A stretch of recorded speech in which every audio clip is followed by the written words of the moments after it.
তিনি ভাবছেন এই ব্যাচ নাকি যায় না সাদা নিচ দিয়ে, তো দেখা যাক ব্যাচটা তিনি দিতে পারেন কিনা। সুন্দর, একদম সাদাকে টাচ না করে কিন্তু ইজি চলে গেল। দেখতে পাচ্ছেন বোর্ডে কিন্তু কালো গুটি রয়েছে 6টি।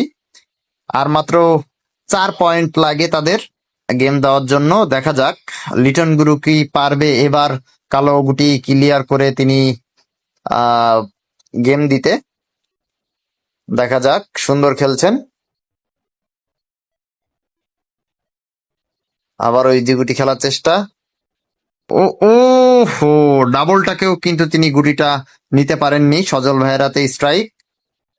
সজল ভাইদের মাত্র 15 পয়েন্ট এবং লিটন গুরুর কিন্তু 25 পয়েন্ট।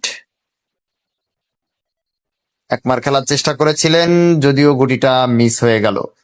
দেখা যাক, আতাই কাকা হয়তো এবার ক্লিয়ার করে দিবেন।